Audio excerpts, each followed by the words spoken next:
Hello students, I hope आप सब अच्छे होंगे। तो स्टार्ट करते हैं। पिछले लेक्चर में हमने DSSS के 2021 के मैथ्स के पेपर के फर्स्ट 15 क्वेश्चन को डिस्कस किया था। इस लेक्चर में हम नेक्स्ट 15 क्वेश्चन को डिस्कस करेंगे विद कंसेप्ट्स। ओके, तो स्टार्ट करते हैं।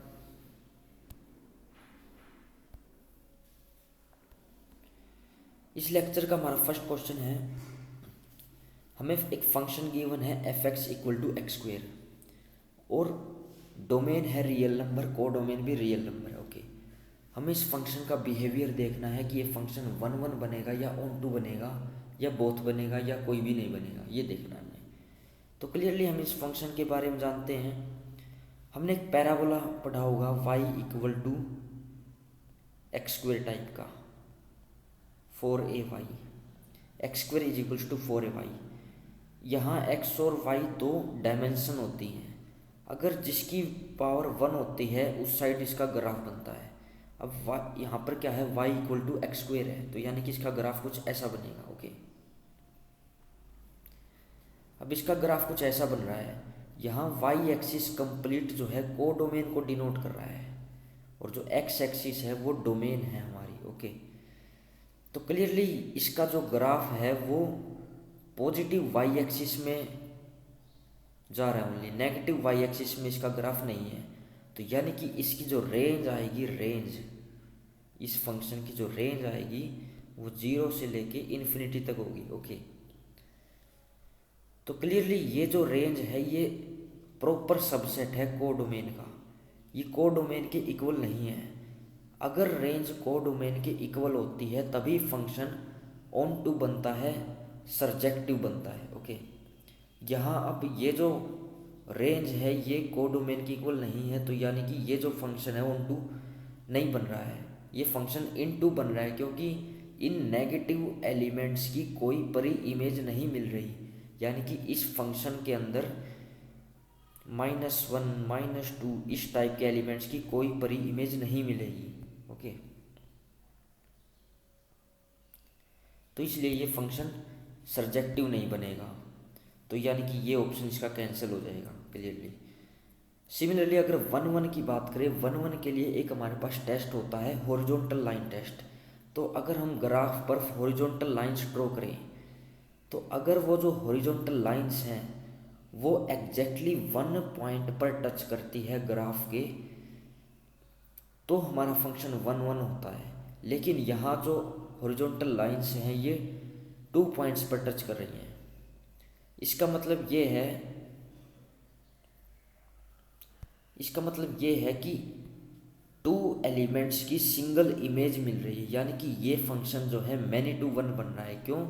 क्योंकि अभी देखते हैं, जैसे यहाँ अगर 1 होता और यहाँ अगर -1 होता तो इस 1 की इमेज इस कोरस्पोंडिंग फंक्शन के अकॉर्डिंग यहाँ 1 मिलती है हमें। ओके, सिमिलरली -1 के कोरस्पोंडिंग भी यहाँ इसकी इमेज 1 मिलेगी। तो यानी कि 1 भी 1 पर मैप हो रहा है और -1 भी 1 पर मैप हो रहा है। तो यानी कि ये जो फंक्शन है ये 1 1 नहीं बन रहा है। ओके,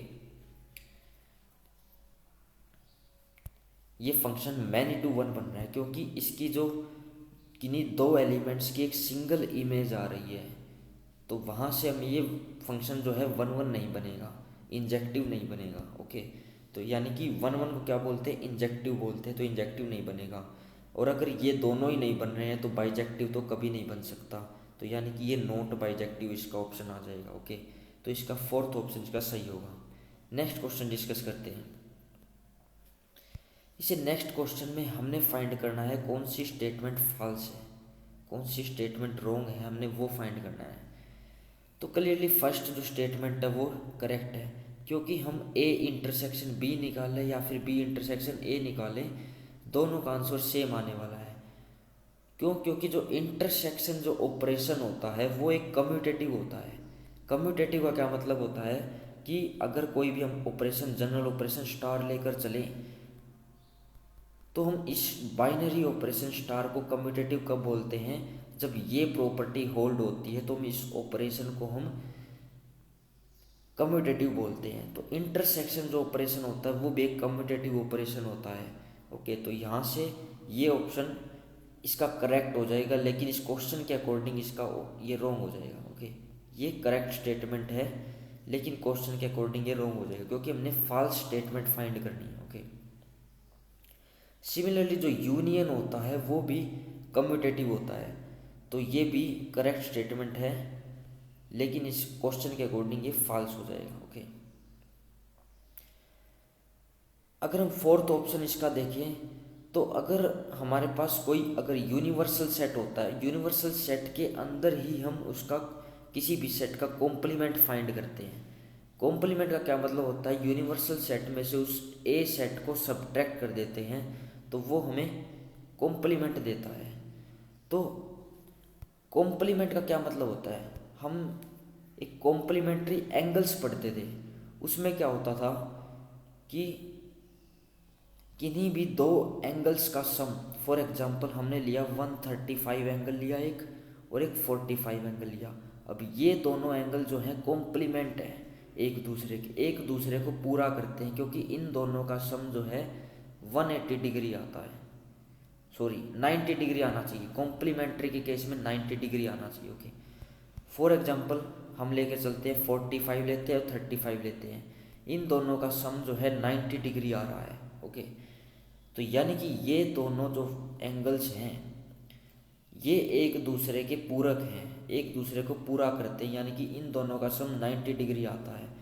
ऐसे ही हम एक यूनिवर्सल सेट अगर कंसिडर करें 1 2 3 4, ओके, ये हमने यूनिवर्सल सेट कंसिडर किया और ए सेट हमने कंसिडर किया 1 2, तो इसका ए कॉम्प्लीमेंट जो होगा वो इससे रिमेनिंग एलिमेंट होंगे 3 4। ओके, तो अगर हम ए का कॉम्प्लीमेंट ए कॉम्प्लीमेंट के साथ इसके इन दोनों का इंटरसेक्शन निकालेंगे, यानी कि इन दोनों में कुछ भी कॉमन हो ही नहीं सकता है, तो वो हमेशा एम्प्टी सेट आएगा क्लियरली। ओके, तो इसका फोर्थ ऑप्शन भी इसका करेक्ट स्टेटमेंट है लेकिन इस क्वेश्चन के अकॉर्डिंग ये फॉल्स होगा। तो अगर हमने एग्जाम में 3 ऑप्शंस को डिस्कार्ड कर दिया और हमारे पास 1 ऑप्शन रिमेनिंग है, तो हम बिना टाइम वेस्ट किए उस ऑप्शन को डायरेक्टली करेक्ट बोल सकते हैं इस क्वेश्चन के अकॉर्डिंग। तो यानी कि ये क्लियरली एक फॉल्स स्टेटमेंट होगी, तो यानी कि इस क्वेश्चन के अकॉर्डिंग ये इसका सही ऑप्शन होगा। ओके, अब A union B union C को जब ओपन करते हैं तो एग्जैक्टली ये क्या है, ये एसोसिएटिविटी प्रॉपर्टी होल्ड करता है। तो ये क्या बन जाएगा, A union B union C बनेगा क्योंकि ये एसोसिएटिव ऑपरेशन को होल्ड करता है यूनियन। ओके, तो ये इसके बराबर नहीं हो सकता। तो नेक्स्ट क्वेश्चन को डिस्कस करते हैं। आई होप आपको ये सब क्लियर हो रहा होगा। ये जो क्वेश्चन है ये बहुत इंपॉर्टेंट क्वेश्चन है, वेरी डीप क्वेश्चन है ये। ओके, इस क्वेश्चन को एक्चुअली इग्नोर किया गया था लेकिन हम इस क्वेश्चन को समझेंगे अच्छे से। इस क्वेश्चन में क्या मिस्टेक्स रही कि इसको इग्नोर किया गया। ओके, इस क्वेश्चन में हमें गिवन है एफ जो है ए से लेकर बी तक कोई फंक्शन गिवन है, ए इसकी डोमेन है और बी इसकी कोडोमेन है। यहाँ जो पी दिया गया है, पी जो है इन ऑप्शंस के अकॉर्डिंग मैच नहीं हो रहा है, तो इसलिए हम इस पी को अगर लेके चले सबसेट है बी का, तो तब ये इन ऑप्शंस के अकॉर्डिंग मैच हो जाएगा। ओनली फर्स्ट 3 ऑप्शन के अकॉर्डिंग ये पी जो है मैच होगा। ये पी अगर बी का सबसेट लेते हैं तो फर्स्ट 3 ऑप्शन के अकॉर्डिंग मैच होगा, लेकिन अगर इस पी को ए का सबसेट लेते हैं तो ये फोर्थ ऑप्शन के अकॉर्डिंग मैच होगा। ओके, तो अगर हम पी को बी का सबसेट लेते हैं यानी कि इस कोडोमेन का सबसेट लेते हैं तो इससे हम फर्स्ट 3 ऑप्शन को डिस्कस कर सकते हैं। और इसमें एक इस क्वेश्चन में मिस्टेक क्या रही कि इसमें फर्स्ट 3 ऑप्शन करेक्ट मिल रहे हैं, लेकिन ये जो पेपर है इसमें ओनली सिंगल करेक्ट ऑप्शंस होते हैं। ओके, मल्टीपल करेक्ट ऑप्शंस नहीं आते। बेसिकली ये एक इसमें मेन मिस्टेक रही। इस क्वेश्चन को डिस्कस करते हैं अच्छे से। ओके, हम एक फंक्शन कंसिडर करते हैं सेट ऑफ इंटीजर से लेकर सेट ऑफ नेचुरल नंबर तक। ओके, हम वही फंक्शन डिस्कस करेंगे f of x equal to x square. Clearly हम जानते हैं कि एफ ऑफ -1 अगर निकालें तो 1 मिलेगा, एफ ऑफ -2 निकालें तो भी 4 मिलेगा, एफ ऑफ 1 निकालेंगे तो हमें 1 मिलेगा, एफ ऑफ 2 निकालेंगे तो 4 मिलेगा। ओके, क्लियरली हम देख पा रहे हैं कि -1 की भी इमेज 1 आ रही है और 1 की इमेज भी 1 आ रही है। तो यानी कि ये जो फंक्शन है ये 1 तो नहीं है, ये मैनी टू वन फंक्शन बन रहा है। और क्लियरली ये जो फंक्शन है ये ऑन टू भी नहीं है। क्यों?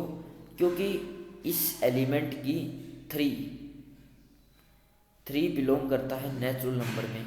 इसकी कोई भी परी इमेज हमें इंटीजर्स में नहीं मिलती है, इंटीजर्स में कोई भी इसकी परी इमेज नहीं मिलेगी। तो यानी कि 3, 2, 5 इस टाइप के सभी एलिमेंट्स की कोई भी परी इमेज हमें नहीं मिलेगी।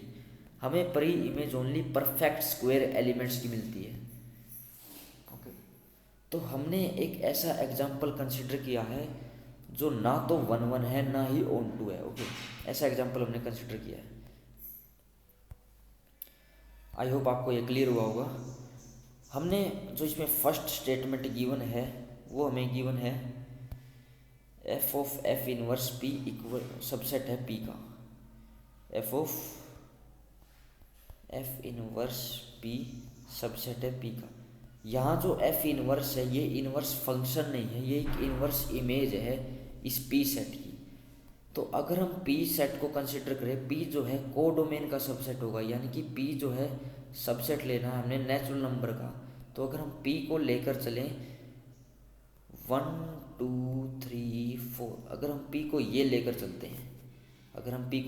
चलते हैं, तो एफ इनवर्स ऑफ पी क्या होता है? ये एक इनवर्स इमेज को डिनोट करता है जो पी सेट के अंदर जिनकी इमेज बनती है। यानी कि इसको हम किस तरह डिफाइन करते हैं? इसको ऐसे डिफाइन करते हैं x बिलोंग टू इंटीजर, क्योंकि डोमेन हमारी इंटीजर है, such that f of x belong करे p के अंदर। ओके, ये हम f इनवर्स इमेज इस तरह डिफाइन करते हैं। तो यानी कि इसमें कौन कौन से एलिमेंट आएंगे? -1 आएगा, 1 आएगा, 2 आएगा, -2 आएगा, ये सभी एलिमेंट्स इसके अंदर आएंगे। ओके, क्लियरली ये सभी एलिमेंट्स इसके अंदर आ जाएंगे। ओके, क्योंकि इनकी अगर इमेज निकालेंगे वो इस पी के अंदर बिलोंग कर रही है। ओके, तो ये इसका सेट बनेगा एफ इनवर्स पी। हमने क्या निकालना है? इस एफ इनवर्स पी के ऊपर भी एक फंक्शन दोबारा से अप्लाई करना है। तो यानी कि हम इस सेट की फिर से इमेज निकालते हैं, f of F inverse of P, फिर से इमेज निकाल रहे हैं ओनली इन्हीं एलिमेंट्स की। तो यानी कि -1 के कॉरस्पॉन्डिंग 1 बनेगी और 1 के कॉरस्पॉन्डिंग भी 1 बनेगी। और ये एक सेट आ रहा है तो हम इसमें एलिमेंट्स को हम रिपीट नहीं कर सकते हैं। तो 2 के कॉरस्पॉन्डिंग 4 बनेगी तो -2 कॉरस्पॉन्डिंग भी 4 बनेगी। तो ये हमारे पास एक सेट आएगा। तो F of F inverse P क्या बन रहा है? 1 और 4 बन रहा है। लेकिन हमने जो पी कंसिडर किया था वो ये सेट था। तो यानी कि पी जो सेट है वो F of F inverse P से तो बड़ा है। तो यानी कि ये जो है क्लियरली प्रॉपर सबसेट है पी का। ओके, तो यानी कि जो फर्स्ट स्टेटमेंट है इसमें जो हमें गिवन थी वो ट्रू है। ओके, जो फर्स्ट स्टेटमेंट है वो हमारे पास ट्रू है। आगे ये बोल रहा है कि अगर हम फंक्शन को 1, 1 लेकर चलते हैं तो क्या ये जो है एग्जैक्टली इक्वल हो जाएगा? हमने अभी तो सबसेट प्रूव किया है। इन जनरल ये सबसेट होता है, इन जनरल ये प्रॉपर सबसेट होता है, इन जनरल ये प्रॉपर सबसेट होता है। लेकिन अगर हम इसको 1, 1 कंसिडर करें तो यहाँ पे हमें इक्वलिटी भी मिल जाएगी, यहाँ पे हमें इक्वलिटी भी मिल जाएगी। ओके, फॉर एग्जांपल हम लेकर चलते हैं फंक्शन को नेचुरल नंबर से लेकर नेचुरल नंबर तक लेकर चलते हैं और फंक्शन हम यही लेकर चलते हैं f of x equal to x square, यही फंक्शन लेकर चलते हैं। ओके, क्लियरली ये जो फंक्शन है ये ऑन टू नहीं है, लेकिन 1, 1 फंक्शन क्लियर है, ये 1, 1 फंक्शन है ये। क्यों? क्योंकि 1, 1 फंक्शन कैसे चेक करते हैं? F of x1 equal to f of x2। यहाँ x1 जो है x2 दो नेचुरल नंबर्स हैं, x1 x2 जो है दो नेचुरल नंबर्स हैं। अब इनकी इमेज क्या बनेगी, x1 square equal to x2 square. यहाँ अब x1 x2 दोनों पॉजिटिव हैं, तो यानी कि x1 किसके इक्वल होगा, x2 के इक्वल होगा। तो यानी कि हम जो इमेज लेकर चल रहे थे, हमने क्या किया, दो इमेज को इक्वल लेकर चले। तो इससे हमें पता लगा कि हम जो एलिमेंट्स कंसिडर कर रहे हैं x1 x2 वो भी इक्वल हैं। ओके, तो यानी कि ये जो फंक्शन है वो क्लियरली 1 1 है। ओके, ये जो फंक्शन है क्लियरली 1 1 है। हमने शो करना है कि f इनवर्स p जो है वो इक्वल होता है p के। ओके, क्लियरली हम इसको एक एग्जांपल से कंसिडर कर सकते हैं। वही हम एक एग्जांपल ले 1 2 3 4।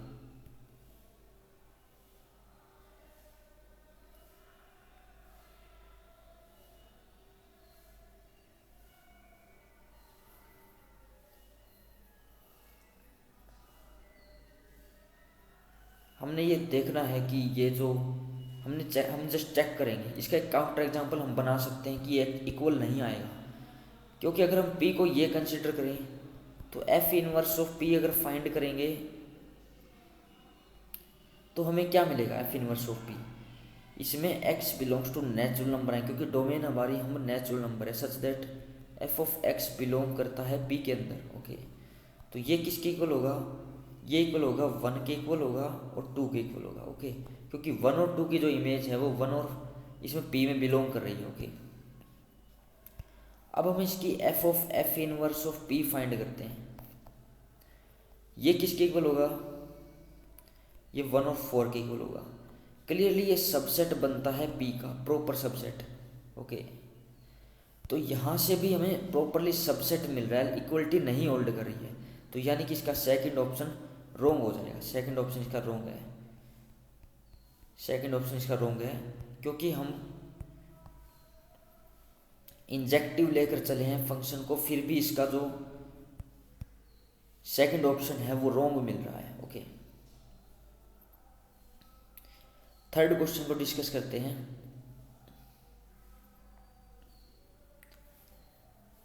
थर्ड ऑप्शन को डिस्कस करते हैं।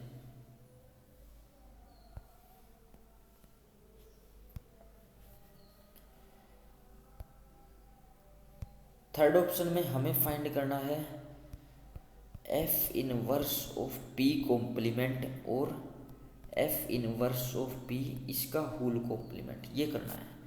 ओके, तो क्लियरली हम वही फंक्शन लेकर चलते हैं, f को इंटीजर से लेकर चलते हैं नेचुरल नंबर तक, और f of x equal to x square लेकर चलते हैं। ओके, तो अगर हम p कंसिडर करें इसके अंदर 1 2 3 4, p हमने वही लिया है। ओके, f है, ये ओनली f है। तो p कॉम्प्लीमेंट क्या बनेगा, p कॉम्प्लीमेंट बनेगा 5 6 7 8 9 10 एंड सो, ये p कॉम्प्लीमेंट बन गया। तो अगर हम f inverse of p complement find करेंगे तो क्या मिलेगी हमें, f inverse of p complement क्या फाइंड करेंगे, इसमें x बिलोंग टू इंटीजर्स आएगा, सच that f of x belong कर जाए p कॉम्प्लीमेंट के अंदर। तो हमें ये सभी एलिमेंट्स फाइंड करने हैं, इंटीजर्स फाइंड करने, जस्ट जिन एलिमेंट्स की इमेज इसके अंदर बिलोंग करती है, यानी कि -3 आएगा, 3 आएगा, -4 आएगा, 4 आएगा एंड सो ऑन, ये सभी एलिमेंट्स में मिलेंगे। सिमिलरली अब हम f inverse of p find करते हैं, f इनवर्स ऑफ p, ये हमें क्या मिलेगा, ये हमें मिलेगा -1 1 -2 2, ये 4 एलिमेंट्स में मिलेंगे। अब हम इसका f इनवर्स ऑफ p का होल कॉम्प्लीमेंट फाइंड करते हैं। इसका कॉम्प्लीमेंट अगर हम करेंगे इंटीजर्स के सेट में तो एंड सो ऑन क्या मिलेगा हमें, -3 मिलेगा, उसके बाद 3 मिलेगा। ओके, हम इसमें जो फंक्शन है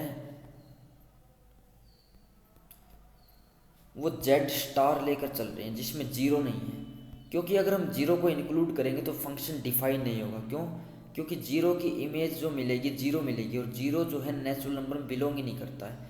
तो हम फंक्शंस को जो हमने पहले जो एग्जांपल कंसिडर किए हैं उसमें हम जेड स्टार से लेकर चलेंगे, जेड स्टार। ओके, फंक्शन को डिफाइन भी तो करना है हमने। डिफाइन का क्या मतलब है, हर एक एलिमेंट की यूनिक इमेज मिलनी चाहिए। लेकिन अगर हम जीरो की इमेज निकालेंगे तो जीरो मिलेगी, तो जीरो तो नेचुरल नंबर नहीं होता है। ओके, तो यहाँ हम जेड स्टार लेकर चलते हैं। तो एफ इनवर्स ऑफ पी का कॉम्प्लीमेंट अगर फाइंड करें तो क्या मिलेगा हमें, इसका हमने कॉम्प्लीमेंट फाइंड करना, जस्ट -4 होगा, 4 होगा, -5 होगा, 5 होगा एंड सो ऑन, ये हमें एलिमेंट्स मिलेंगे। अब हम एफ इनवर्स ऑफ पी के होल कॉम्प्लीमेंट को f inverse of p complement के साथ कंपेयर करते हैं। इन दोनों को अगर कंपेयर करते हैं, इन दोनों को अगर कंपेयर करें तो क्या हो रहा है इसमें, क्या ये एग्जैक्टली इक्वल आ रहे हैं, क्या ये एग्जैक्टली इक्वल आ रहे हैं, क्या नहीं आ रहे हैं।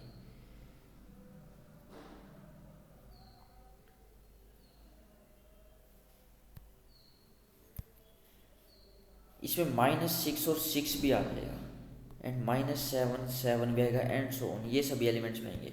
लेकिन ये जो हमने f inverse of p complement consider किया था इसमें ओनली ये आएंगे -5 5 एंड सो ऑन, ये सभी एलिमेंट्स आएंगे।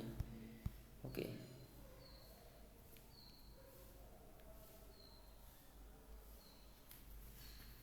ये सभी एलिमेंट्स हमें मिलेंगे।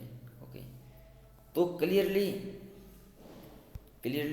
जो होल कॉम्प्लीमेंट है उसके अंदर कंटेन करेगा, यानी कि f inverse of p complement contain करेगा एफ इनवर्स ऑफ पी का होल कॉम्प्लीमेंट। ये हमें रिलेशन मिल रही है। तो चेक करते हैं इसको, होल कॉम्प्लीमेंट के अंदर कंटेन करना चाहिए, तो यानी कि ये करेक्ट है। फर्स्ट भी करेक्ट है, सेकंड रॉन्ग था। ओके,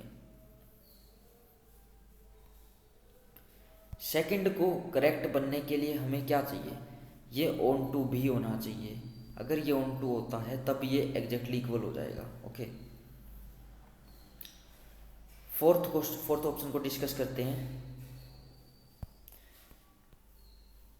फोर्थ ऑप्शन में जो हमें पी कंसिडर करना है वो डोमेन का सबसेट होना चाहिए, वो डोमेन का सबसेट होना चाहिए। यानी कि अगर हम पी को लेके चले, इंटीजर्स का सेट लेकर चलें और फंक्शन हमारा जेड स्टार है, सॉरी जेड स्टार से लेकर नेचुरल नंबर तक है, वही हम फंक्शन लेके चलेंगे f of x equal to x square. Okay,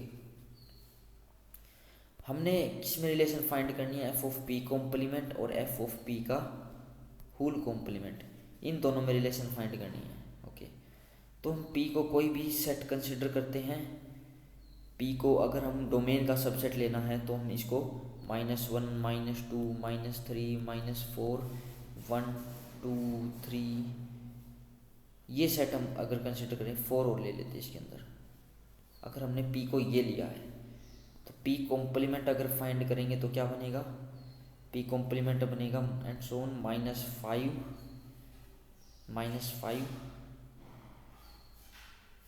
5 6 7 8 9, यहाँ -6 भी है, पीछे माइनस के हैं सभी। ओके, ये हमारा पी कॉम्प्लीमेंट बनेगा। तो अगर हम एफ ऑफ पी कॉम्प्लीमेंट अगर फाइंड करें, एफ ऑफ पी कॉम्प्लीमेंट, तो हमें पॉजिटिव वैल्यूज मिलेगी इनकी, ओनली परफेक्ट स्क्वायर एलिमेंट मिलेंगे, that is 25 36 49 64 and so on, perfect square elements मिलेंगे। लेकिन अगर हम सबसे पहले एफ ऑफ पी फाइंड करते हैं, एफ ऑफ पी में भी हमें परफेक्ट स्क्वायर एलिमेंट्स मिलेंगे, लेकिन कुछ एक्स्ट्रा एलिमेंट्स और मिलेंगे, कुछ ये एलिमेंट्स और मिलेंगे। ये ओनली पी सेट क्या है, ओनली फाइनाइट सेट है, लेकिन पी कॉम्प्लीमेंट एक इनफाइनाइट सेट है। तो एफ ऑफ पी के अंदर क्या मिलेगा, 1 मिलेगा, 4 मिलेगा, ओनली ये दो एलिमेंट्स, नहीं सॉरी इसमें हमें 1 मिलेगा, 4 मिलेगा, 9 मिलेगा, 16 मिलेगा, ये 4 एलिमेंट्स मिलेंगे। तो अगर हम एफ ऑफ पी का होल कॉम्प्लीमेंट अगर फाइंड करेंगे तो ये हमें क्या मिलेगा, ये पॉजिटिव वैल्यूज आएंगी हमारे पास एफ ऑफ पी का होल कॉम्प्लीमेंट में, दैट इज 2 3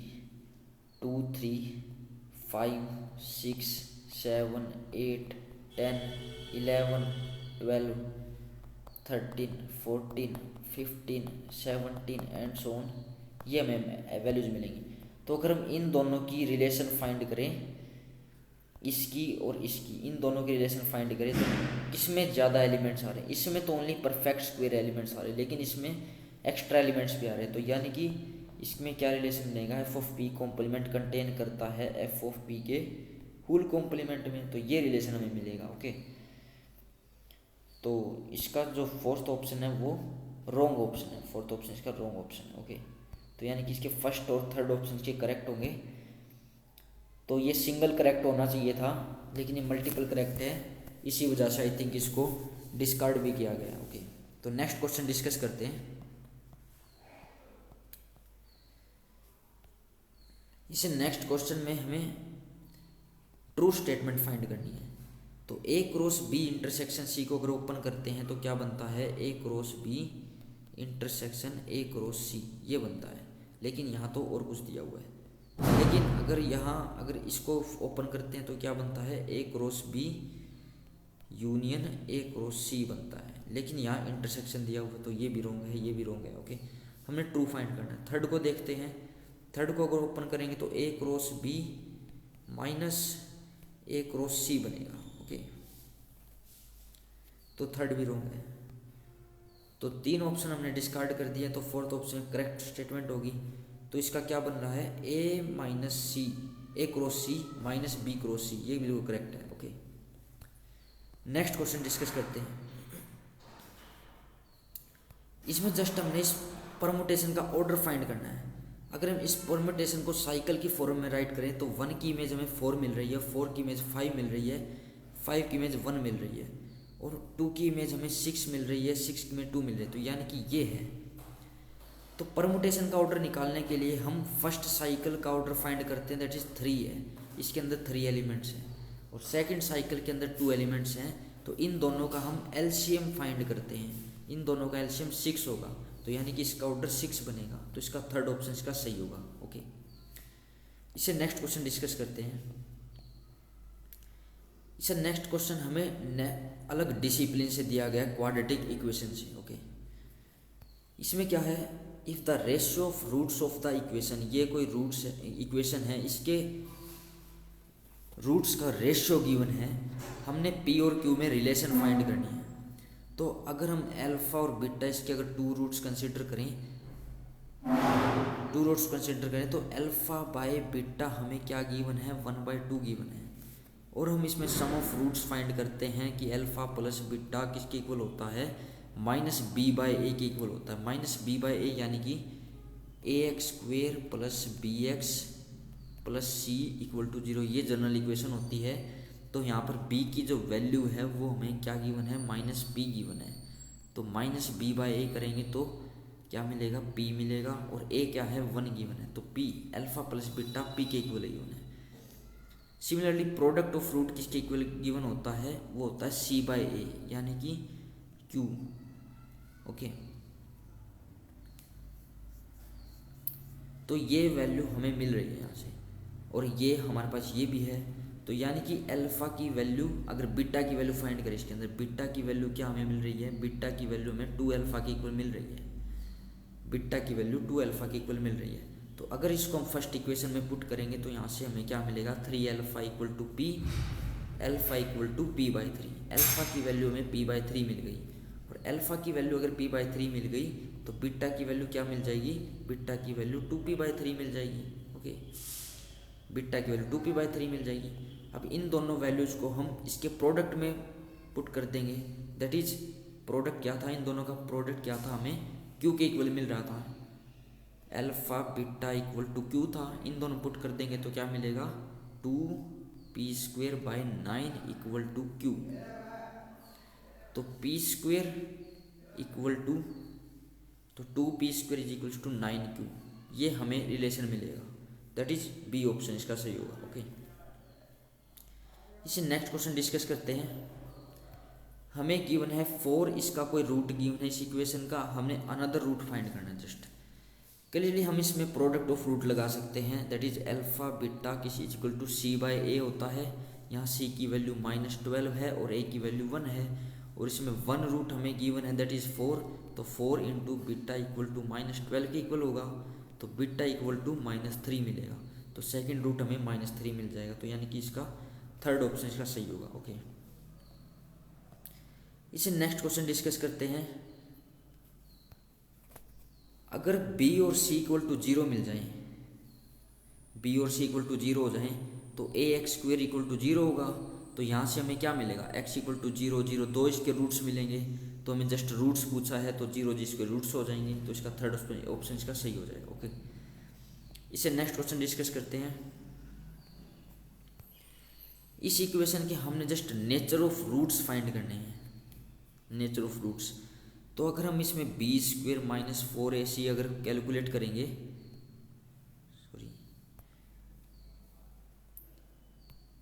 b² - 4ac अगर इसमें कैलकुलेट करेंगे तो क्या होगा, b² अगर फाइंड करेंगे तो कितना बनेगा, 2 2 = 4 7 = 28 -4, a की वैल्यू 1 है, c की वैल्यू -2 है। Okay, 28 + 8 that is 36। Okay, 4ac। Okay, 36 मिल रहा है, that is perfect square number है, परफेक्ट स्क्वायर नंबर है, तो यानी कि क्लियरली सोल्व हो जाएगा ये। तो यानी कि हमें अगर इसके रूट्स फाइंड करें तो क्या मिलेंगे, x इक्वल टू 2√7 ±6 डिवाइड में 2, यानी कि x इक्वल टू √7 ±3, ये हमें रूट्स मिलेंगे। और √7 किसके अप्रोक्स मिलेगा हमें, √7 हमें किसके अप्रोक्स मिलेगा, ये 2.5 2.6 2.7, ये 2.7 के कोरस्पॉन्डिंग हमें मिलेगा, 2.7 ±3। तो क्लियरली ये जो रूट्स हैं कैसे आ रहे हैं, क्लियरली √7 एक इरेशनल नंबर है, तो इसके जो रूट्स आएंगे वो इरेशनल नंबर आएंगे, इरेशनल नंबर आएंगे। तो किसी भी 3 ऑप्शन में इरेशनल नहीं है, तो फर्स्ट ऑप्शन का सही होगा। ओके, तो फर्स्ट ऑप्शन का सही होगा। नेक्स्ट क्वेश्चन डिस्कस करते हैं। If a b c are real, rational and satisfies the condition, इस कंडीशन को सेटिस्फाई करते हैं, तो हमने जस्ट इसके रूट्स निकालने हैं। हम इसका एक एग्जांपल कंसीडर कर सकते हैं जो इस कंडीशन को सेटिस्फाई करता हो, रियल हो, रेशनल हो, रियल होना चाहिए, रेशनल होना चाहिए। तो यानी कि अगर हम इसमें a की वैल्यू को 1 कंसीडर करें, b की वैल्यू को b की वैल्यू को 0 कंसीडर करें और c की वैल्यू को 0 कंसीडर करें। ओके, तो यहाँ से हमें क्या मिल जाएगा, x² इक्वल टू 0 मिल जाएगा। ये इक्वेशन, सॉरी, ये इस इक्वेशन को सेटिस्फाई नहीं कर रहा है। तो अगर b की वैल्यू को हम -1 कंसीडर कर लें, b की वैल्यू को -1 कंसीडर करें, तो इस इक्वेशन को सेटिस्फाई कर जाएगा, that is 1 - 1 + 0 = 0, that is satisfy. तो इसमें अगर पुट करेंगे तो क्या होगा, x² + x² - x equal to 0। तो यहाँ से हमें क्या मिलेगा, x × x - 1 = 0। यहाँ से रूट्स क्या मिलेंगे, x इक्वल टू 0 एंड 1, ये 2 रूट्स हमें मिलेंगे। और ये 2 रूट्स जो है ना ही इरेशनल है, इरेशनल नहीं हो सकते, कॉम्प्लेक्स भी नहीं है, नॉट एग्जिस्टिंग, एग्जिस्ट तो कर रहे हैं, तो इसका फर्स्ट ऑप्शन सही हो जाएगा। ओके, इसे नेक्स्ट क्वेश्चन डिस्कस करते हैं। The roots of the equation this being equal and opposite signs can be possible. इसके रूट्स इक्वल कब हो सकते हैं, इसके रूट्स इक्वल तभी हो सकते हैं और अपोजिट साइन के होने चाहिए, इक्वल होना चाहिए और अपोजिट साइन के होने चाहिए। इक्वल कब हो सकते हैं, जब b² - 4ac निकालें वो 0 आ जाए, एक तो तब इक्वल हो सकते हैं। और ये 0 कब आ सकता है, अगर हम a को 0 कंसीडर करेंगे तो b² इक्वल टू 0 होगा और b इक्वल टू 0 मिलेगा, b इक्वल टू 0 मिल रहा है और a इक्वल टू 0 मिल रहा है। तो यहाँ से अगर हम इस इक्वेशन में पुट करेंगे तो यहाँ से c इक्वल टू 0 मिल जाएगा। ओके, लेकिन तो यहाँ से हमें कोई इक्वेशन ही नहीं मिल रही है, यहाँ से हमें कोई इक्वेशन नहीं मिल रही है, तो इसके रूट्स की तो बात क्या कर सकते हैं हम। ओके,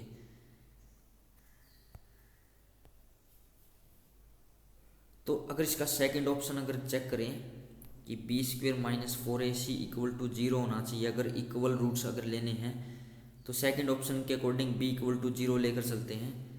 बी इक्वल टू 0 अगर कंसिडर करेंगे, अगर हम बी इक्वल टू 0 अगर कंसिडर करेंगे तो यहाँ से हमें ए सी इक्वल टू 0 मिलेगा। तो यहाँ से अगर या तो ए 0 हो सकता है या सी 0 हो सकती है, इनमें से एक 0 हो सकता है। अगर ए 0 होता है फिर से वहीं पहुँच जाएंगे, लेकिन अगर सी 0 होता है, अगर सी 0 होता है और बी भी 0 हो गया तो यहाँ से एक्स स्क्वेयर इक्वल टू 0 मिल जाएगा। तो यहाँ से एक्स इक्वल टू 0 हो जाएगा। ओके, यहाँ से x इक्वल टू 0 एंड 0 मिलेगा इसके रूट्स।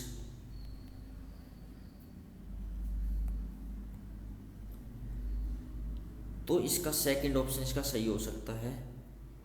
अगर हम c इक्वल टू 0 कंसिडर करेंगे, देखो अगर हम c इक्वल टू 0 कंसिडर करते हैं, c इक्वल टू 0 कंसिडर करते हैं और तो यहाँ से बी स्क्वेयर इक्वल टू 0 मिलेगा, तो b इक्वल टू 0 हो जाएगा। ओके, b इक्वल टू 0 हो जाएगा, b भी इक्वल टू 0 हो गया और c भी 0 हो गया, b भी 0 हो गया, c भी 0 हो गया। तो यहाँ से फिर से इक्वल रूट्स तो मिल जाएंगे, लेकिन अपोजिट साइन के नहीं मिलेंगे, अपोजिट साइन के नहीं मिलेंगे। ओके, सिमिलरली अगर तीनों को 0 लेकर चले तो भी हमें अपोजिट साइन के नहीं मिलेंगे। तो सिमिलरली सेकंड ऑप्शन इसका सही हो जाएगा। ओके, तो इसका सेकंड ऑप्शन इसका सही हो जाएगा क्लियरली। आई होप आपको क्लियर हुआ होगा। हम जस्ट इसमें वैल्यूज पुट करके देख सकते हैं, चलिए चेक कर सकते हैं, वेरीफाई कर सकते हैं। ओके, इससे नेक्स्ट क्वेश्चन डिस्कस करते हैं। ये वीडियो बहुत लंबी हो गई है, कोई बात नहीं, चलो कोई बात नहीं। What is the addition of two roots of the equation. इसका एडिशन फाइंड करना यानी कि सम ऑफ रूट्स फाइंड करना, that is alpha plus beta equal to minus B by A होता है, दैट इज 5/3 हो जाएगा। तो इसका थर्ड ऑप्शन सही होगा। नेक्स्ट चलते हैं। Which of the following is having the roots. कौन सी इक्वेशन इसका रूट बनेगी। जो इक्वेशन इस 2 को और -3 को सेटिस्फाई करेगी वही इक्वेशन इसका रूट बनेगी। तो हम क्लियरली चेक कर सकते हैं कि जो इसका फर्स्ट ऑप्शन होगा उसमें 2 एंड -3 इसको सेटिस्फाई कर जाएंगे। ओके, तो यानी कि इसका फर्स्ट ऑप्शन सही हो जाएगा। इससे नेक्स्ट क्वेश्चन डिस्कस करते हैं। If the subtraction of the roots that is alpha minus beta equal to, हमें 2 गिवन है, हमने m की वैल्यू निकालनी है, हमने जस्ट m की वैल्यू निकालनी है। तो हमें प्रोडक्ट सम ऑफ रूट हमें क्या निकाल सकते हैं यहाँ से 12/2 दैट इज 6। तो सम ऑफ रूट से हमारे पास alpha plus beta equal to 6। तो यहाँ से अल्फा की वैल्यू हमें 4 मिलेगी, बीटा की वैल्यू हमें अल्फा की वैल्यू अगर 4 मिल रही है तो बीटा की वैल्यू हमें 2 मिलेगी। ओके, तो प्रोडक्ट ऑफ रूट क्या होगा, प्रोडक्ट ऑफ रूट 4 2 जा 8 किसके इक्वल होगा, ये m+2 बाई में 2 के इक्वल होगा। तो यहाँ से क्रॉस मल्टीप्लीकेशन करेंगे तो 16 इक्वल टू m+2 होगा। तो यहाँ से m इक्वल टू क्या मिलेगा 14 मिलेगा। ओके, तो m की वैल्यू 14, सी ऑप्शन का सही हो जाएगा। ओके, नेक्स्ट क्वेश्चन डिस्कस करते हैं जो कि इस वीडियो का लास्ट क्वेश्चन होगा। If one roots of the equation, one root given है then what is the equation. Equation find करनी है। तो क्लियरली एक रूट हमें क्या गिवन है 2 - 3 आयोटा। तो हम क्या करेंगे, आयोटा को इधर ही रख देंगे, 2 को इधर ले जाएंगे। तो x - 2 इक्वल टू -3 आयोटा। अब स्क्वेयरिंग बोथ साइड करते हैं तो क्या मिलेगा x² + 4 - 4x इक्वल टू, अगर यहाँ स्क्वेयरिंग करेंगे तो -9 दैट इज 9 आयोटा स्क्वेयर बनेगा, 9 आयोटा स्क्वेयर। और आयोटा स्क्वेयर -1 होता है तो -9 बनेगा। तो ये क्या देगा x² + 13 - 4x इक्वल टू 0। ये इक्वेशन हमें मिलेगी x² plus that is 4x, sorry 4x है ये 4x। तो सेकंड ऑप्शन इसका सही होगा। ओके, तो इस लेक्चर में इतना रखते हैं। So thanks for watching this lecture.